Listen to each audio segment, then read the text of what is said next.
What's going on, lads and lasses? Well, welcome back to 100% Mags. So before I get into the match preview for tomorrow night's game, 7:45, as we take on Brentford at St James's Park in the quarterfinals of the Carabao Cup.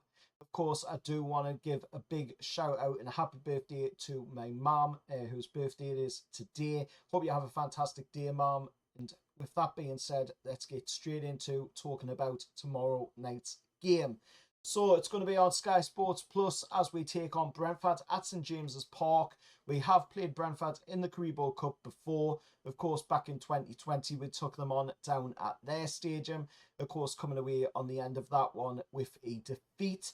But this time around, hopefully it is a different story with Newcastle hopefully coming away as the victors and going through into the semi-finals, and then hopefully making it all the way to the final like we did not that long ago when we took on Man United, of course, at Wembley. And hopefully this time, if we do make it all the way, it will be a much better ending to that story. But Brentford, of course, have had a little less time to prepare for this game.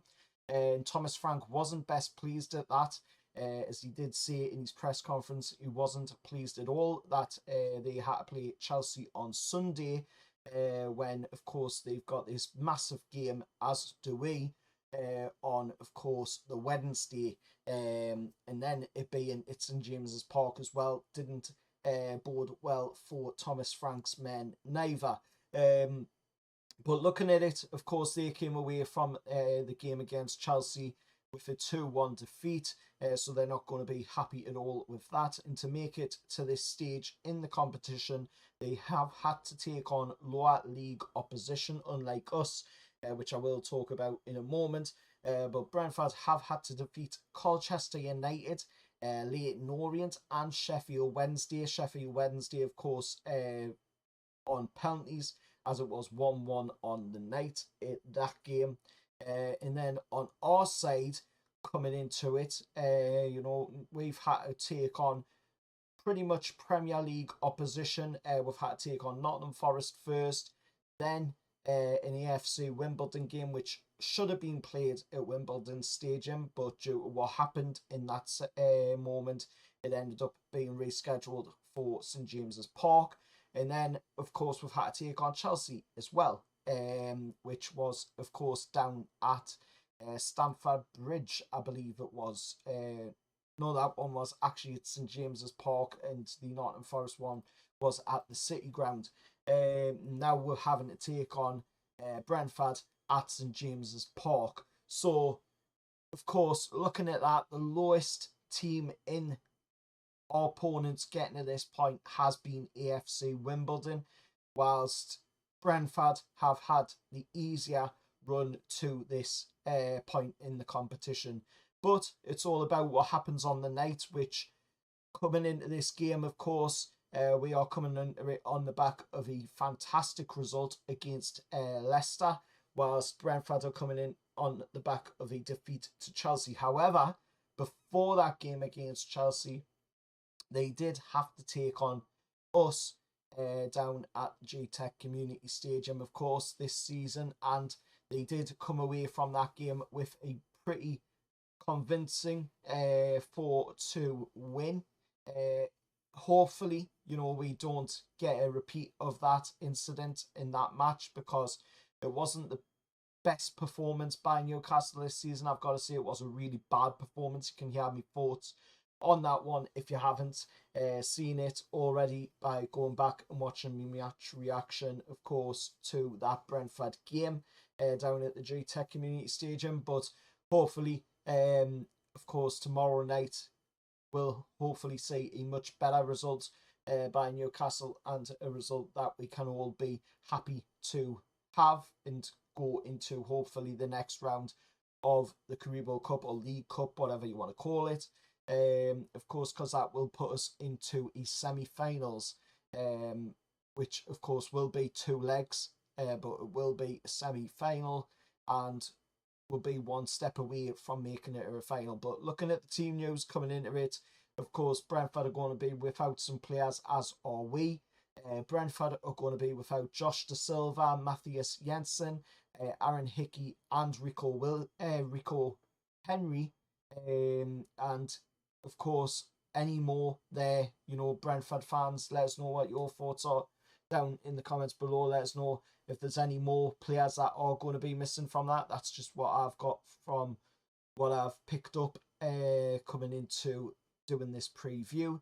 And on our side of the team news, we are getting a little bit of positive news that Sven Botman and Lewis Maley are a little bit closer to coming back to the first team now. As Sven Botman did take part in the under-21s game, as did Lewis Maley. Whitley Park, of course, just recently. And, of course, Botman played for well over 60 minutes in that game and got in a pretty good run on his legs. And the negatives for we're going into this game, however, is that we do not have Nicky Pope. He is out now for a little while, whilst, of course, he gets fit again. Callum Wilson looks like he's going to be out for the rest of the season. Emil Kraft seems to be out for the rest of the season as well because he's got a collarbone problem, which, of course, he's been trying to mend. Jamal Lascelles is a similar sort of situation as well. Not with collarbone, but with his legs. So he's out for a reasonable while as well. And Sean Longstaff won't be available for this one as he has picked up the cards, which would see him suspended for this game. However, Joe Linton will be available for this game. A lot of people thought that Joe Linton might miss this game because he picked up that card against Leicester, but that only impacts the Premier League. So that means he will miss the game against Ipswich, as I did say in my match reaction after that game against Leicester. So he will not be suspended for this game against Brentford. Joe Linton will be available for this game. And it is a game that has to be decided on the night as well. So there will be a penalty shootout if it is still 0-0 come the 90th minute. Hopefully that isn't the case. Hopefully, you know, we've got it sewn up by then. And, of course, seeing ourselves going through to a semi-final. But let us know your thoughts down in the comments below. It's going to be a really, really tough game because we know what Brentford are like. We've seen what they were like down at the G-Tech Community Stadium. However, there is a bit of a positive coming into it in the fact that Brentford aren't the best on the road this season. So hopefully that continues in the game tomorrow night, and hopefully it sees us coming away as the victors and moving ourselves through into the semi-finals. The draw for the semi-finals will take place after the Spurs-Man United game or Spurs-Man United game for anybody who doesn't know what Man United stands for.